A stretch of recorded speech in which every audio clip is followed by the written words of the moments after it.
summits. And now we have Matthew Shapiro, he's a new friend of mine. I'm really grateful to get to be in his sphere. He has Six Wheels Consulting. He is in the Virginia area in the United States, and he has cerebral palsy, but he does not let that stand in the way of anything that he does, which is one of the reasons that I love getting to have him on and be such an inspiration to all as he talks about his experience with masculinity and disability and just being kind to everybody, right? Like, yes. Yeah, yes. no, and thank you for that intro. If you could go full screen for me, I'm gonna minimize this window.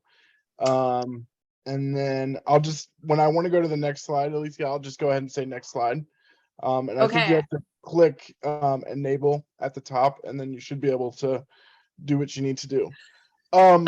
So yeah. You're good. I'm here to help. I know you told me you weren't great with tech, but I'm here to support. Support me. Like, I don't usually use these things. you're doing great. So yeah, just hit enable, and then you should just be able to hit spacebar to go to the next slide. I'm just like, where's enable? It's in the yellow. See the yellow section at the top? It says enable editing. Yeah, just hit that, and then you should be good, maybe. It's a wonderful practice.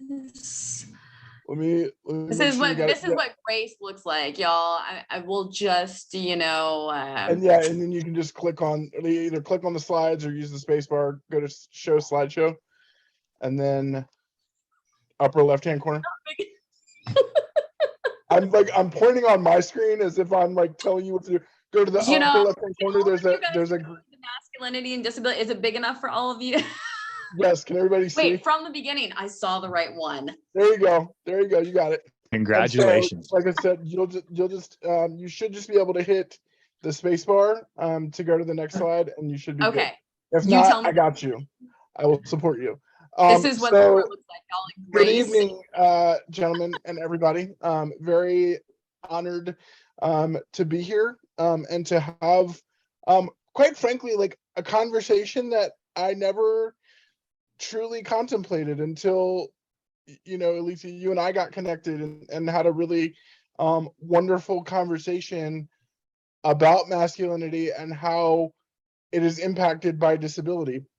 And ever since that conversation, I really have kind of tried to do a little bit of a deep dive and really think about what that all really means to me, and how not only that is impacting my personal life, but also impacting the work that I do with Six Wheels. And I'll talk a little bit more about what that is as we progress through the presentation. But if you could hit the space bar for me to go to the next slide. Perfect. Let me do it on my end too. So just some ground rules for this conversation. Really, I really want this to be an interactive program. So like type in the chat box, ask questions, come on mute, jump in and let's have this be a conversation. There's a lot of times being talked to for an hour or however long this will take. It's not always the greatest thing to experience. So I really want this to be kind of a collaborative effort amongst all of us on the Zoom. As I'm sure everyone has sort of figured out by now, this is a safe space, and I have never come across a question that I was uncomfortable answering around my disability, around my personal life, around my work life. So please feel free to jump in and ask any and all questions. I really value diversity, inclusivity, and camaraderie, and I really am feeling that being with all of you this evening or morning or wherever you are in our lovely world. And I really just want us to laugh and learn together as we go. So go back one slide for me, please. Just hit the back arrow and it should work. Maybe not. It's okay. So you're good. Stay right there and I'll get there. So the slide you just saw is, I have a lot of like Q&A slides throughout the presentation just to break up oh wait, I was looking at the wrong thing. Hit the space bar again. This is completely awful. Okay, next slide. You're good right there. Perfect. So when this slide comes up, it'll come up a couple times throughout the program. That's our time for you to really ask questions as I've been going, and for it to really be a dialogue between all of us that are on the call this evening. So just be on the lookout for those. Next slide. So a little bit more about me. Alicia, you did a wonderful job with my intro. I'm 31 years old. I'll turn 32 in January. I reside in Richmond, Virginia. I am a person with a disability. I was born with cerebral palsy, which basically means the messages don't get from my brain to the rest of my body effectively. And that requires me to use a wheelchair to navigate this world that we all have the privilege of inhabiting and being a part of. Some of my hobbies include sports, very masculine things, actually. Sports, watching sports, football, baseball, basketball, hanging out with my friends and family, doing my work with my organization, Six Wheels Consulting, and just really doing typical things that any 32-year-old, in my instance, would strive to do. Next slide. So I think it's really important for us as men and all people, right, to exhibit passion and energy like this that you see in the picture, in all facets of life, right? To be really engaged in our relationships, in our work life, in our everything that we do, have this energy in taking it on and in making an impact in any of those arenas, right? Your relationships, your work, anything like that, is to come at that with this kind of enthusiasm. And I think sometimes as men, right, we feel like I have to be stoic, I have to be strong, I have to be quote unquote manly, whatever that really means. And at times that's fair and that's valid, but I think to always have passion in approaching everything that we do is incredibly important. And it's okay to show that vulnerability and that passion for whatever that thing that you desire to achieve is. For me, next slide. Yep. For me, and this is more about my work and also just how I navigate the world, right? So ADLs, which are known as activities of daily living.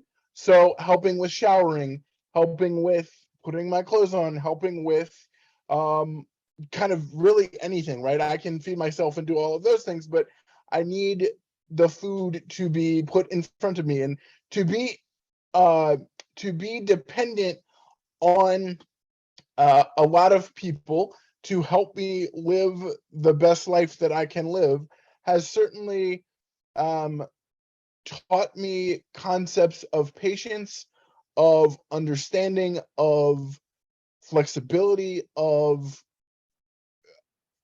gratefulness, right? To be dependent on, to be always be thankful that my friends and my family and those that support me are there to do that, right? Because as the slide says, and I frankly, I talk about kind of there's this idea in the disability community known as inspiration porn, right? Which sort of shows people with disabilities doing ordinary things and viewing them as inspirational figures.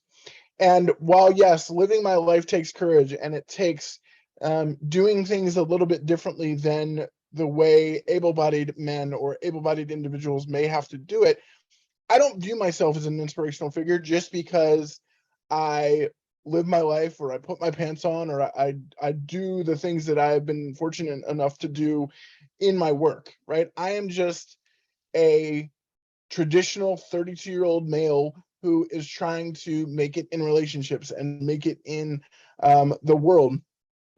And so I often get told that I'm an inspiration, and I get that my work can be inspirational, and I appreciate that. But I never want to be seen as an inspirational figure for living my life and making the change that I desire to make. Next slide.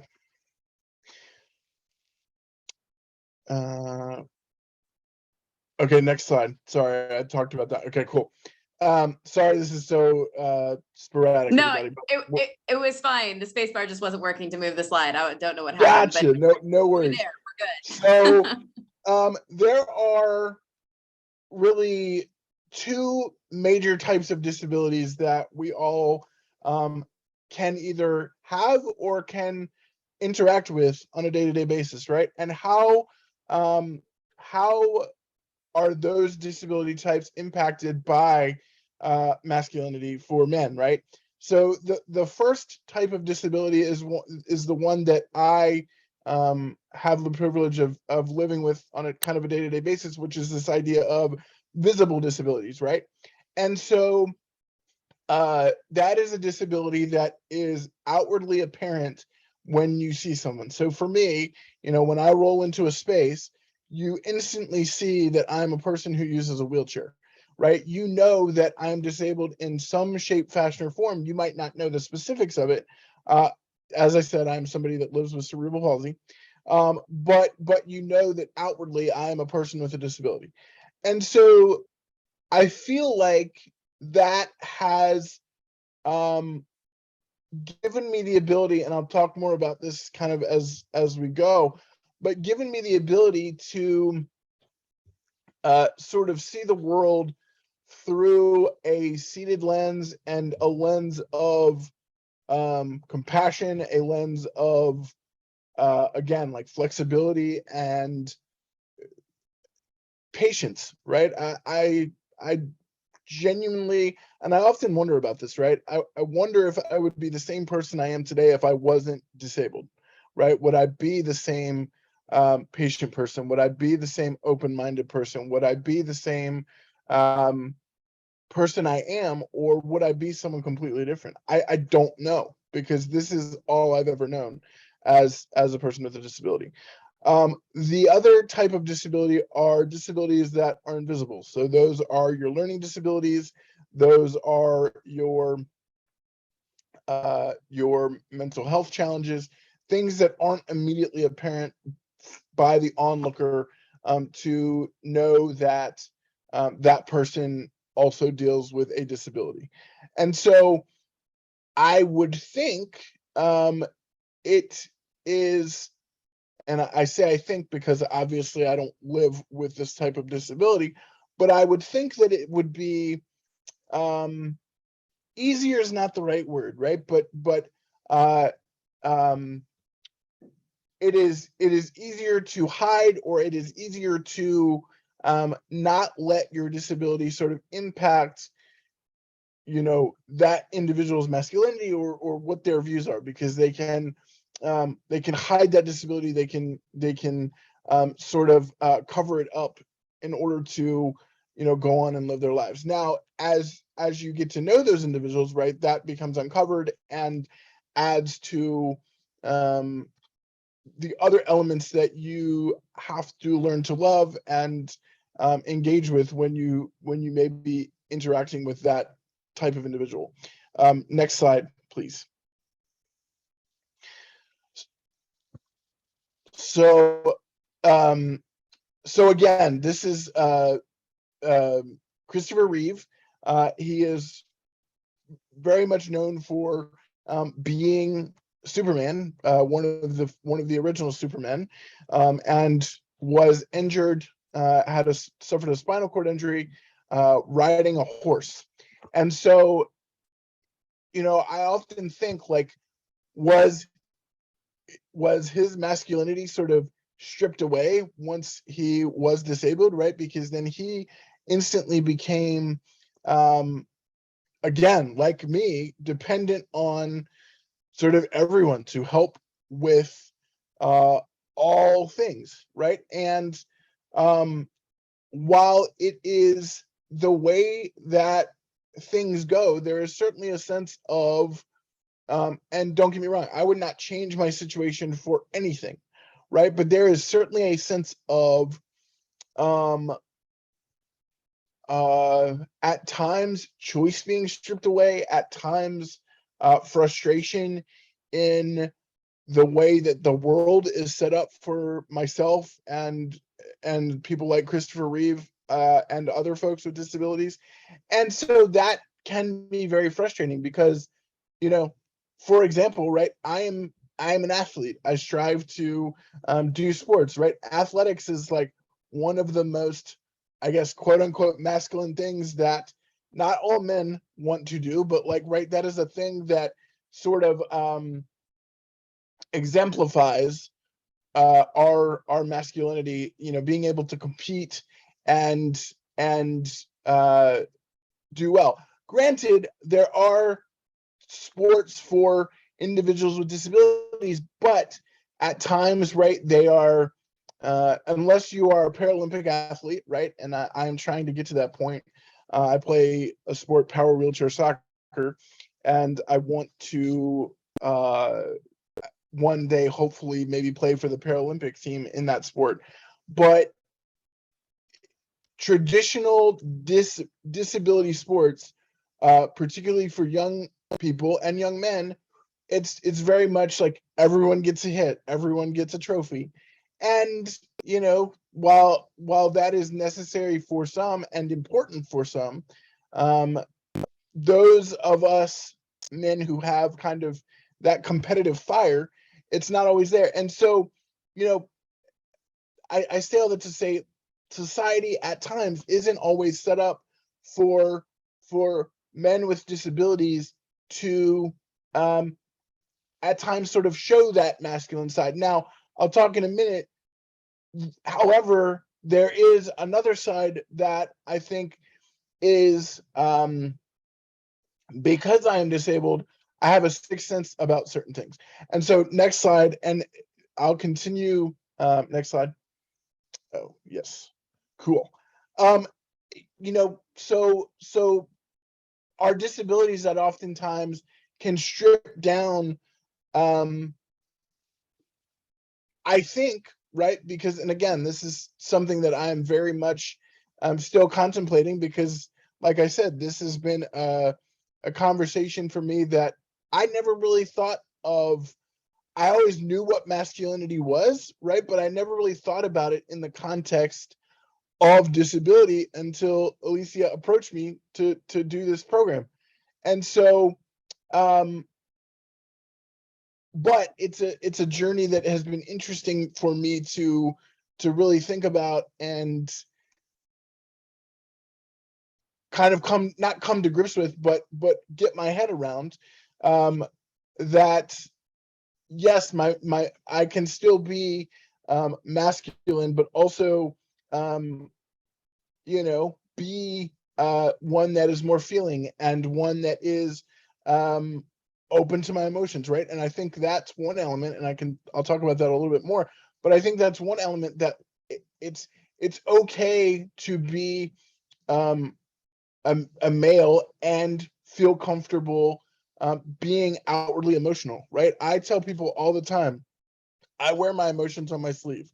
And I think that emotional connection comes from me having to approach the world the way that I have to approach it. So I'll talk about that more in a little bit, but we will come back to that. But I think that is a really, really important element that ties to masculinity quite well. Next slide.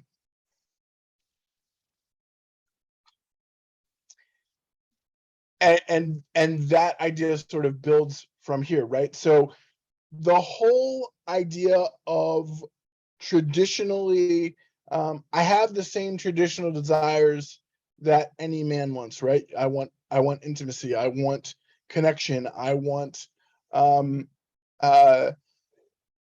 companionship. I want to be loved and appreciated for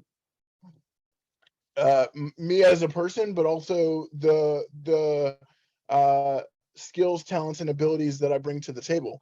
And a lot of times that can be hard, right? And that can impact, kind of thinking about the idea of mental health, that can impact my mental health because the traditional ways at which men seek intimacy, seek relationships, seek connection, like I said, is is much harder for me and for people with disabilities for a number of reasons. I think one, society doesn't necessarily view men and women, right, with disabilities as potential interests, be it love interests, be it friends, be it whatever interest you want to consider. And for the longest time, that really screwed with my mental health because I crave, sorry, my dog just let himself into my office.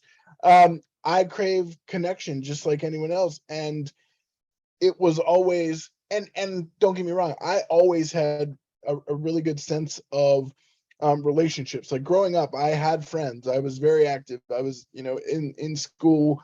I was in numerous clubs. I was in student leadership, right? So I very much went and sort of grabbed those things. What I always struggled with was deeper connections, relationships, deeper relationships. And that played a heavy toll on my mental health, right? Would anyone ever quote unquote want me? What could I be enough? Could someone deal with having to help with my activities of daily living on a regular basis? Because I know that that is a lot to ask of someone to consider when getting into a relationship with me. And so for years, and I continue to, I've gone to therapy regularly. And I've found a wonderful therapist that is somebody, she lives with MS. So the ability for her to understand, and she works with people with spinal cord injuries and other disabilities. And so for me to find someone who can relate on a disability level, and how all of these feelings of struggle, now, yes, they are struggle and there are things that I push through, but that doesn't mean that I don't have, days where I'm like, God bless America, I wish, stuff could just be easier. And I wish I didn't have to jump through 15 hoops before I could achieve the outcome that I was looking for. To find somebody that can relate to that really helped me continue to feel better about my mental health. But also, it's an ongoing process. And for men, we oftentimes we want to think that we are macho. We don't need help. We don't need to talk about our emotions. And I have found that my participating in therapy has made me a better son, brother, friend, boyfriend, whatever you want to say, because I can connect to those emotions. Next slide, please. Perfect segue, if I do say so myself, and I set it up that way, to talk about my emotional intelligence. I think that because of my disability, and because of the way that I again sort of approach the world, I have a high level of emotional intelligence that really allows me to help people, to connect to their emotions, to help them navigate through life's challenges, because that's what I've had to do for 32 years of living on this earth. Not to say that it's been bad or good, it is just how my life has unfolded. And because of that, I've gotten to do really, really incredible things that, have really helped frame who I am as an individual. Next slide. So because of my emotional intelligence, right, I am very self-aware. I am very aware of who I am as a person. I know what my uh, my vision for my life is. I know what my morals are. I know what I look for in people that I connect with. I'm very empathetic, right? I can put myself in other people's shoes on a regular basis, right? And that's one of the other things that motivates me about the work that I do, is that I'm really trying to impact not the disability community, but people without disabilities, to better serve and be aware of and support people with disabilities to fully navigate the world that we live in, and to allow the world to be fully inclusive, right? Something can be compliant by the standard of the Americans with Disabilities Act, which is our founding piece of civil rights legislation that impacts and supports people with disabilities, but it may not be fully inclusive to allow for people with disabilities to be able to fully immerse themselves. And truthfully, that also can impact one's mental health as well, right? If I am constantly having to, oh, is this restaurant accessible? Can I get my wheelchair into this space? Can I can my friends and I go to this event? Will it be easier for me to navigate? That can also make you feel a sense of burdenness, and also not feeling that feeling of not belonging. And so in my work, because of my life, I'm able to empathetically connect with not only individuals with disabilities, but other people that I may be working with, to try to make the world more inclusive for people with disabilities and those without, right? Because at any point, any of us can become disabled in the blink of an eye. I am very much a motivated person, right? I strive to do my best in all of my work that I do. I want to be the best friend that I can be to my friends. I want to be the best brother and son to my brother and my nieces and my family, because that motivation is always there. I'm always sort of self-regulating and checking in with myself, either through therapy or sort of taking time to process, okay, did I do something wrong in instance X? Do I need to approach this in a different way? And I'm always aware and thinking in that way to be able to make sure that I am, making good decisions, kind of being emotionally aware of what my thought process is, and making sure that that's leading me kind of down the path that I want to go on. And then I have the most social skills of anyone I know on the planet, right? My ability to connect with people and to again help people through challenges, and to just be a good person and be a support to all people, is one of the things that I think makes me so, not to brag, right? But I think it's one of the things, it's one of my superpowers. My social skills and my ability to read people and to navigate one's emotions and feelings, I think really allows me to connect with people and reach them in ways that other people may not be able to. Next slide. So the importance of humor. Next slide. We're gonna just jump right to that one. Yep. So I've talked about a lot of heavy stuff, right? As we've gone through, and the how I've had to be dependent on other people, and how my mental health is certainly impacted and affected by the situations that I'm in. But I think one of the things that also helps with some of that is I laugh at a lot of things, right? I laugh a lot in terms of navigating intimacy situations, or navigating life situations, right? There's been a ton of instances where I look at things and I go, what the heck is going on? But then all you can do is laugh about it, right? Because if if I didn't laugh, then I would literally lose my mind, right? If I didn't laugh about why would somebody park in front of a curb cut, if I didn't laugh about why would somebody put a chair in front of an automatic door button so then I couldn't access it. If I didn't laugh about those things, right, I think I would be in a much darker place. So laughter, I think,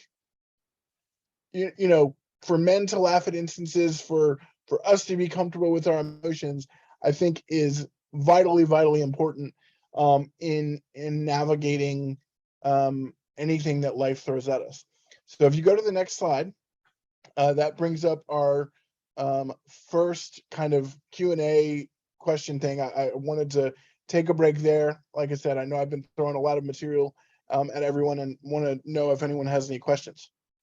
Well, I want to say really quick, one, thank you for this great presentation. I also love that picture of you laughing. It's fantastic. And two, I'm really excited to say that one of our previous speakers from the summit, Michael Vaughn, who also has cerebral palsy, has just jumped on, and I'm really excited to get to have him. Hopefully he'll have good enough connection to be able to come on video and ask questions through audio. And he's fantastic. And I would love to also, hopefully he can come on and talk, because his girlfriend also has cerebral palsy and your girlfriend is able-bodied. So I feel like that would be a really fantastic conversation to get to bring forward as well, if he is in a space to have it. No hard feelings, Michael, if you're wanting to be quiet. The more the merrier, I always say. So for sure, Awesome. Anything for sure. Any other questions in the chat? I can't see the chat right now. Anything that anyone wants to share? If not, I can keep plugging away. Well, I'm grateful that you brought up invisible disabilities too. Most of you want on at the beginning when we were talking about some of the stuff we're working with. Day and I were. Day, did I pronounce your name correctly? Day. Day, you're on mute, so we don't know for sure. Di, it is. Di. Yes, okay, thank you. Thank you. Hey. We're both veterans, and we were discussing just that the invisible injuries that a lot of veterans deal with, that people don't know, can't see, and don't understand how it affects behavior, interaction, our ability to deal with people in the public, and our interactions socially, occupationally, etc. So I just wanted to thank you for including that in your presentation. Yeah, no, I mean, I think it's vitally important. Like when we're talking about disability, right? We have to talk about all aspects of disability. I in the work that I do, and I'll talk about that more specifically in a second, but in the work that I do, right, I try to think about all aspects of disability, not just being a wheelchair user, not just being somebody that uses a power chair, but thinking about how would my decisions impact people who are blind or visually impaired? How would my decisions impact people who are on the autism spectrum, right? How would my decisions impact people that have PTSD for whatever reason? So all of those, while I'm not an expert in all of those spaces, right, I try to take little nuggets from everybody that I interact with as to how can I implement what they're telling me to make sure, if they're going into a space, right, they feel most comfortable. If they are, how can I help them feel most comfortable in engaging with the society that we all have the privilege of being a part of? So thank you for that comment. Cool. If anyone else doesn't have anything, I will jump back in. Hold on 1 second. I got to minimize that, and I've got to pull my slides back up because I wanted to minimize to be able to see all of your lovely faces. Hold on 1 second. Just tell me when I need to change the slide. Yep, next slide. You're good. I'm ready to go. So, also we live in a social media world, right? And it is a place where things can be said that are harmful, right? And we want to in all areas of be it our social media platforms or in person, right? We want to really be careful of how we are potentially causing intentional or unintentional harm in the way that we're talking about things. And I think that happens a lot for people with disabilities. If you go to the next slide, based on people kind of showing people with disabilities pity, right? They are I'm like, again, kind of going back to that inspirational thing, or coming up to me and talking to me like I'm a 5-year-old, like, how are you today, right? And not thinking about, I'm fortunate to be able to communicate. I'm fortunate to have gotten a college degree and have a brain that works, depending on the time of day, right? If it's later in the day, my brain might not be clicking on all cylinders, but I'm very fortunate to be able to be in the positions I'm in.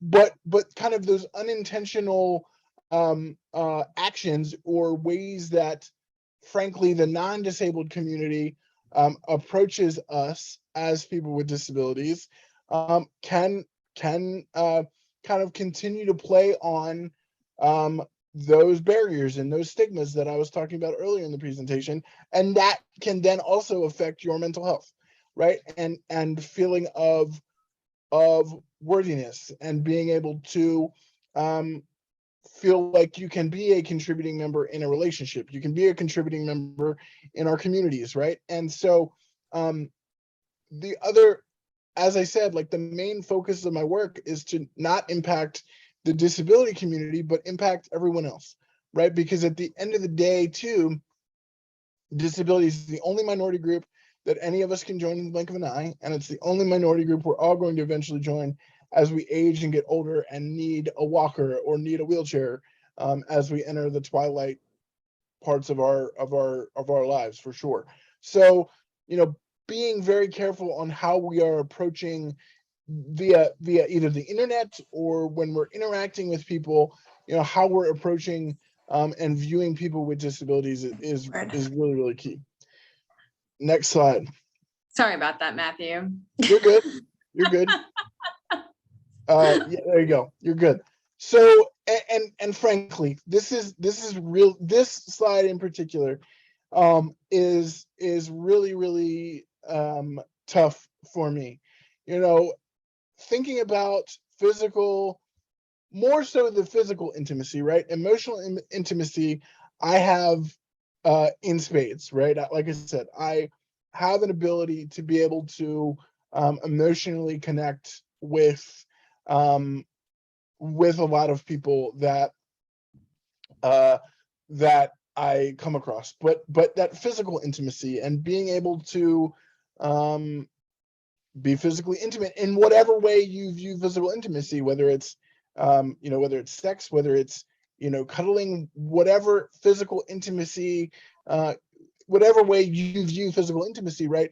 It can be more of a challenge for me, and has been, right? Not to say that it's impossible, right? Because if I get into a relationship with a woman, or if I explore those things, it will have to be done not in the quote unquote traditional way that that intimacy occurs. And so finding a partner and finding somebody that is willing to explore in those ways is vital, right? And up until this point in my life, that has been more challenging, right? Because again, somebody's having to think about taking care of my, helping me with my care. And then when you potentially want to talk about a family and other aspects, right, it has to be done differently. Again, that's not to say that it can't be done, but you have to find the person who, in spite of is not the right word, but even with all of that, is willing to explore with me and with people with disabilities in that way. And the other part of that is the exploration process can even be fun and exciting in its own way, because you're finding new ways to connect, you're finding new ways to be close to one another, and I think that can be really special and unique in many instances. Next slide. So because of, be it my rational or my irrational, that's a hard word to say apparently, belief that my opportunities may be limited to my disability because of my disability, be it romantic situations, be it work situations, I have a tendency to develop strong emotions and attachments quickly. And sometimes that has bit me in the butt in terms of some romantic instances. And that is something that I always have to sort of be cognitively aware of when kind of navigating anything, be it romantic or the work that I'm doing with Six Wheels. So, and I think that also comes with that emotional, those emotional tools that I talked about earlier. Mine are way more heightened because of my situation that I am in, and that can sometimes, in some instances, bite me in the butt, so to speak. Next slide, please. I think that chivalry is not dead, for sure, right? I think what I may lack in physicality in a relationship or in a connection, right, I certainly try to make up for in my emotional connections, in my words of affirmation towards my partner, right, in making her feel loved and appreciated. And so there's a balance, right, that okay, I might not be able to do things physically, but there are other ways that I can have kind of all of these other connections with my partner because of the way I think about and approach life. Next slide.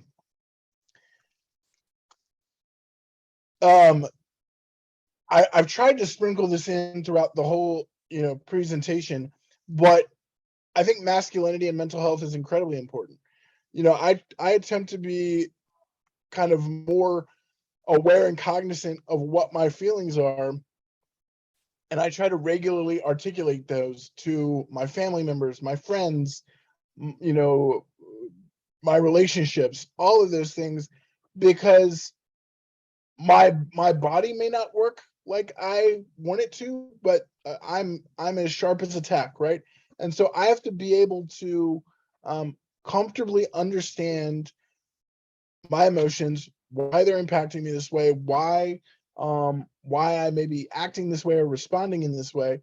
And I think that's another reason why for men it's really important to be connected with your feelings, be connected with the ability to go to therapy and address these things, because if you don't, you're going to feel or at times you could feel trapped. I know there are plenty of times where I feel trapped from a physical standpoint and sometimes mentally. So it's always really important to hit that reset button on a regular basis. Next slide, please. And I think it's important. Oh, go ahead. Sorry. I'm actually just going to ask this for Tyler in case he's busy. He said, Matthew, I would love to know if you have a strategy for having some of those hard conversations, particularly around physical intimacy with new partners. To be honest, that's still ground that I'm actively trying to understand myself. It is a situation where I make it abundantly clear from the jump that, like, look, this is not going to look like the traditional way intimacy would look, and there's more on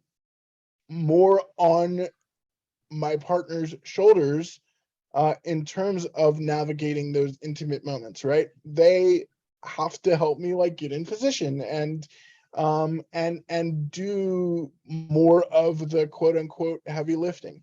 But and so honestly, like frankly, I'm still trying to sort of figure all that out myself.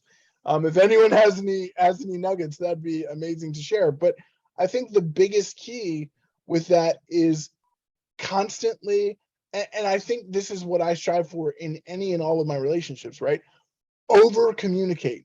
I know that, again, for men, it might be hard for us to express our emotions, to express what we need, to express our feelings, but I have found that it is better to over communicate. And people may say I am too sensitive or I am too communicative, but it is better to over communicate than to under communicate, specifically in my instance, because I need help with a lot of things in my life. And so that would also be carried over, in intimate settings, is we would have to talk about it and we would actively have to communicate. And it's really important also in terms of relationships to find a partner that is willing to be that vulnerable, because I think there's a sense of, as a person with a disability, I find that I have to be I don't want to say more vulnerable, but I feel like I have to almost be more vulnerable than able-bodied men do in some instances, and that can be challenging at times. And so I hope that answers your question, Tyler. Did that help? Oh yeah, no, it did. I'd be curious too, if you are able to quantify how many of those tough conversations do you think you've had in your life? Oh God, that is a wonderful question.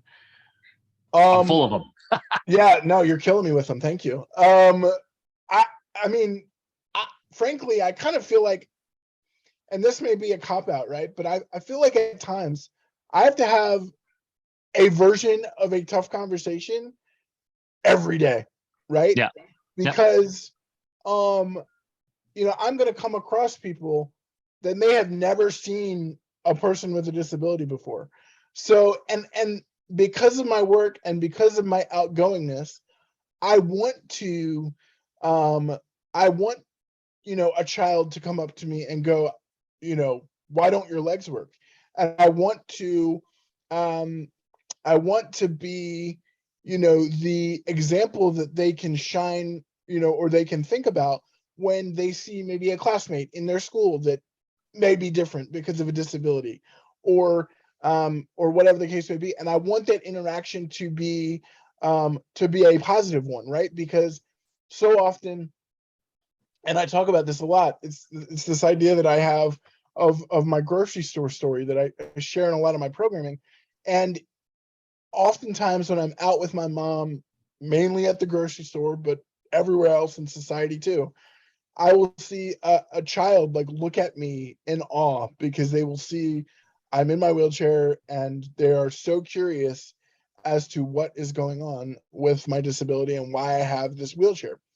And so if I am in a setting to be able to do this, and I notice that that child is curious, right? Because most children are curious and they just want to know. And I'm in a place where I can let them drive my wheelchair, or I can let them push the buttons on my wheelchair so that they can see that, yes, I may have this device that helps me traverse the world, but I'm a normal guy, right? I'm a normal person. And I try to frame it in a way. I say, yeah, my legs don't work, but I'm kind of like a transformer, because my chair tilts and my chair reclines and my chair goes up and down and my chair has lights, and I can go 7.2 miles an hour in my wheelchair. To put it in a frame of reference that young person can grasp. And what I also always say is, like, children haven't been jaded by like the fact in society that like sometimes society views disability as bad. We all know that that's not the case, right? But they haven't been put through that filter yet. And so they don't care that I'm a person with a disability. They are just genuinely curious who my favorite sports teams are. Do I have a girlfriend? Like, what's my favorite hobbies, those types of things.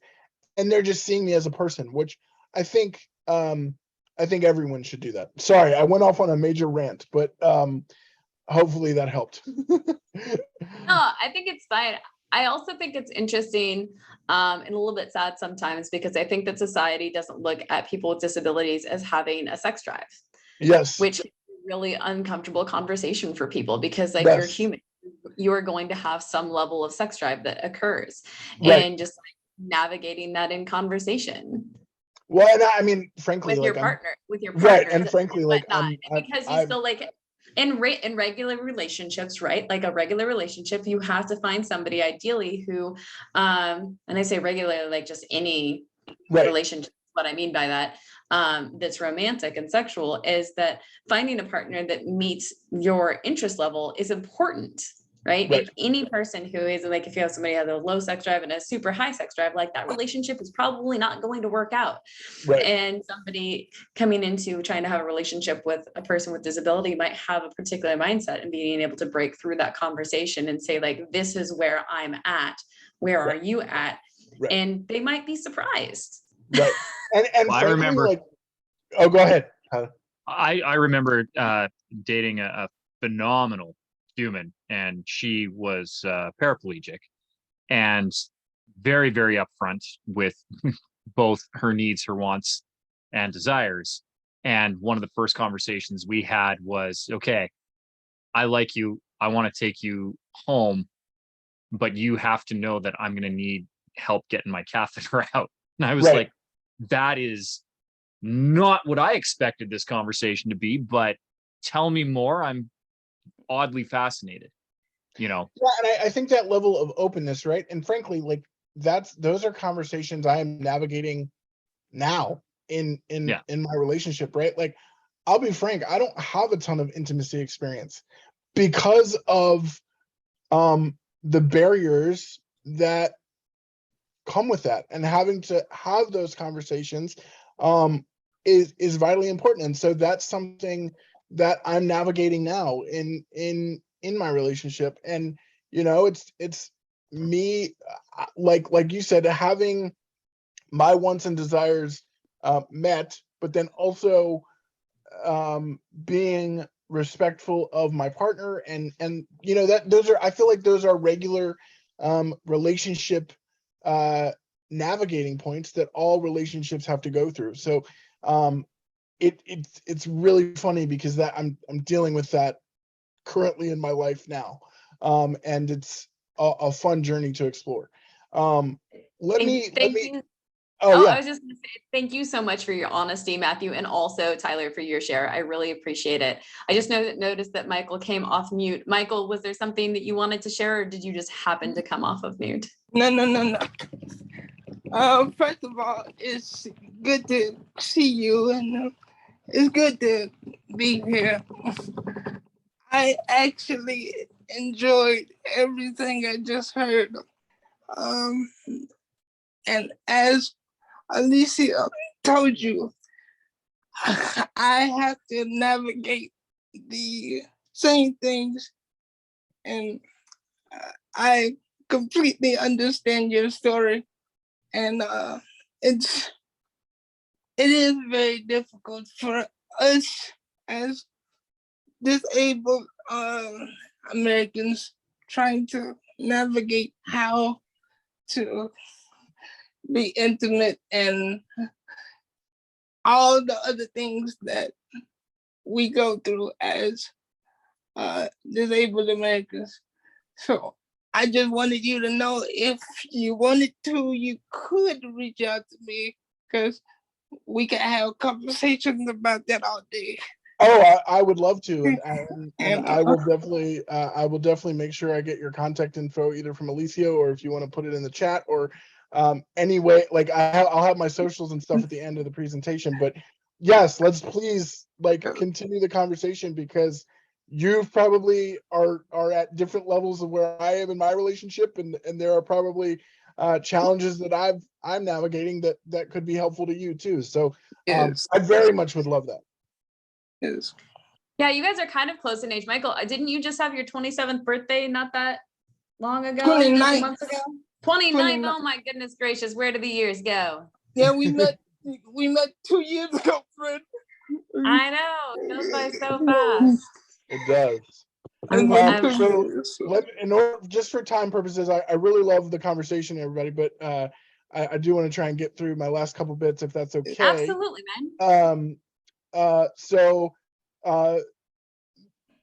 I think another really important thing to remember about being male and being sort of masculine is having, what is a gentleman, right? Like they have a strong, they're strong and sensitive, but never mistake that sensitivity for weakness or kindness for weakness.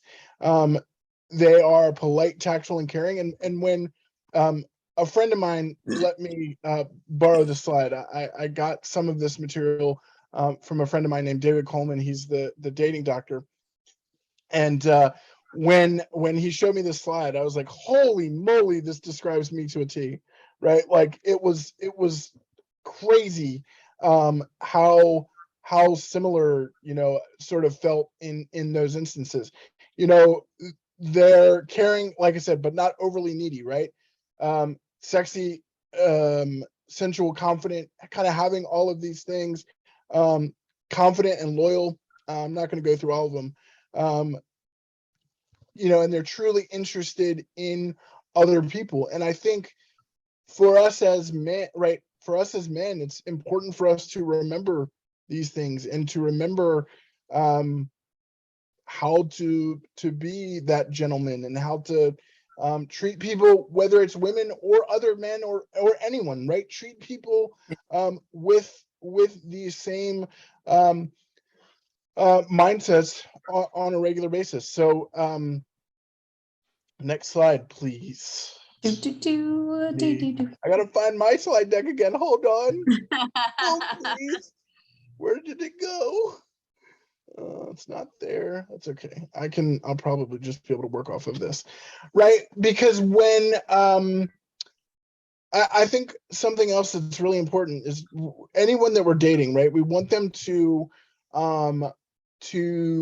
after they have interacted with us or taken, gone out on a date with us, we want them to kind of go home and feel better and more energized and enjoy being around the person that they were around.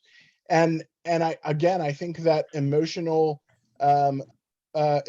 intimacy that I talked about earlier allows for that, right? And so being aware as a man, like how can I best guarantee that will work, and I can connect with someone in that way, I think is really important. Because next slide, you got a little bit of a preview. Next slide. When it works, it's really magical. So this is me and my girlfriend Audrey. We have been it will be 6 months in January. We met online, and like I said, we're going through a lot of the conversations that we've talked about. We are navigating what do the futures look like, and we're not doing it too fast, right? Because you don't want to do too much too fast. But she is kind. She is, hilarious. She makes me better, right? Those are all things that anyone would want in a partner. Do I know what the future holds for us? No, but I'm taking it one day at a time, and I'm exploring what it means to have a connection emotionally, physically, all of the connections with someone. And I am enjoying the ups, the downs, the fun parts, the frustrating parts. I'm enjoying all of it, right? Because I think everyone wants a sense of connection. Everyone wants to feel like someone is there for them and can support them. Next slide. And I'll go through these really quickly because I know I'm short on time. These next handful of slides are more about my work, right? And I think understanding my masculinity, right, has turned that confidence and being confident into, competence, and really allowed me to work with some incredible organizations. I'm based in Richmond, Virginia, and I've gotten to work with several local counties and big time organizations to help them think about how to make their spaces more accessible and inclusive to people with disabilities. I've done trainings on disability in the workplace and how we can bring more people with disabilities into the workplace. Next slide. You should be able to see, making an impact and sort of helping, again, the non-disability community understand what it is like to be a person with a disability, and being vulnerable enough, as I have been in this presentation, to really share what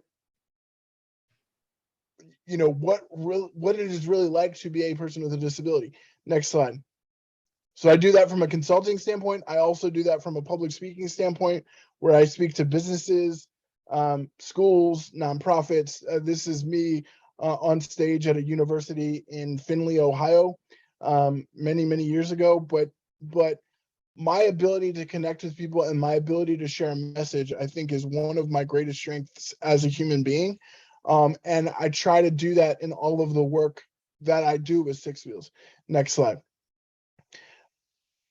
Additionally, right, the other aspect of my work, so I said consulting, public speaking, and then I'm also a registered lobbyist in the Virginia General Assembly. I don't have a lot of free time. I don't know if you picked up on that. But I am a registered lobbyist in the Virginia General Assembly, where I lobby on behalf of employment issues for people with disabilities. And so having kind of those masculine abilities that we've been talking about, and having that motivation and mindset have really allow me to do all the aspects of my work that I've talked about, and really be able to connect and engage with people in really, really meaningful ways. Next slide. And not just in my spaces, but I was fortunate enough to be featured on a billboard here in Virginia for mask wearing when the pandemic was really at its height. And so people were driving down the road and got to see my face and my wheelchair and all other things. And so just making an impact in so many different areas is my goal in my work and my personal life, as I've shown. And I think that starts with being really comfortable with who I am as an individual. And I like to think I'm there, but I will also say I'm always growing, I'm always changing, I'm always trying to evolve as the best person I can be. I will see if there are any other quick questions, but go to the next slide for me, please. We're there. Q&A time. That's the one you were looking for, Can you do right? one more? Go to the next slide, too. Here's all my contact info. So if anyone wants to kind of continue the conversation, follow me on socials.